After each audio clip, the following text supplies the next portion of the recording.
بسم اللہ الرحمن الرحیم۔ تمام ناظرین سے گزارش ہے کہ ایک مرتبہ درود شریف پڑھ لیں۔ ایک بار درود شریف پڑھنے سے اللہ 10 مرتبہ رحمت فرماتا ہے۔ آپ صلی اللہ علیہ وآلہ وسلم اور رکانہ پہلوان کی کشتی۔ عرب میں ایک پہلوان تھے، رکانہ ان کا نام تھا۔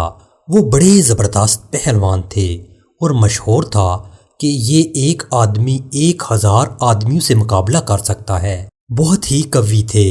ان کے بدن کے وزن کی یہ کیفیت تھی کہ اونٹ ذبح کر کے اس کی کھال بچھا دی جاتی اور رکانہ اس پر بیٹھتے اور نوجوانان عرب اس کھال کو کھینچتے تو وہ کھال ٹوٹ جاتی، پھٹ جاتی، مگر وہ جنبش نہیں کھاتا تھا۔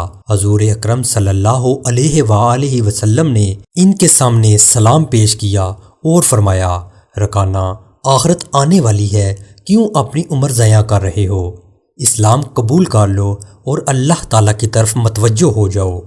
انہوں نے کہا، اے محمد صلی اللہ علیہ وآلہ وسلم، میں نہ تو کوئی عالم ہوں اور نہ سمجھدار، میں تو ایک پہلوان ہوں، مجھ سے کشتی کرو۔ اگر آپ نے مجھ کو پچھاڑ دیا تو میں آپ صلی اللہ علیہ وآلہ وسلم کا دین قبول کر لوں گا۔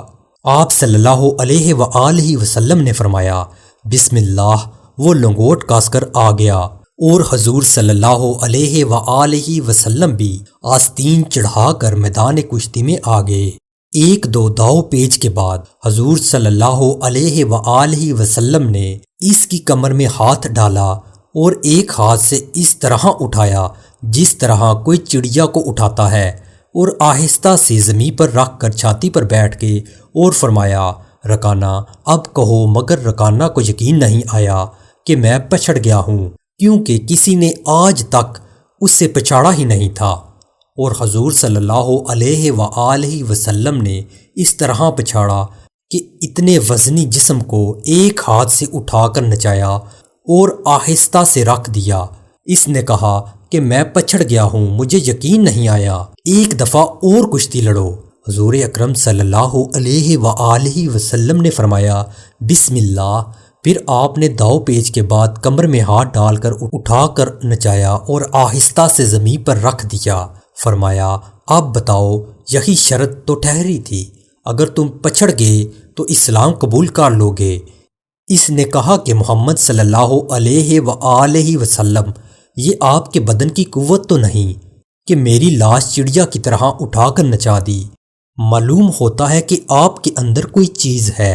حضور اکرم صلی اللہ علیہ وآلہ وسلم نے فرمایا، میں اس اندر والی چیز ہی کی دعوت دے رہا ہوں، بدن کی دعوت نہیں دے رہا ہوں۔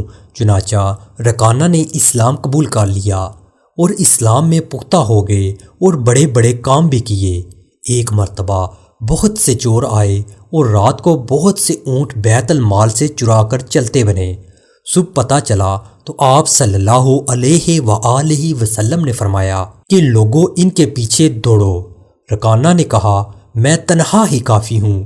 چور رات میں ہی نکل کھڑے ہوئے تھے اور تیزی سے بھاگے جا رہے تھے، معلوم نہیں کتنے دور چلے جا چکے ہوں گے۔ رکانہ دوڑ پڑے اور راستے میں ان کو تھام لیا اور کہا کہ سامان اور اونٹ لے کر واپس چلو۔ چنانچہ ان کو پکڑ کر لائے تو حضور صلی اللہ علیہ وآلہ وسلم نے ان کو سزائیں دیں۔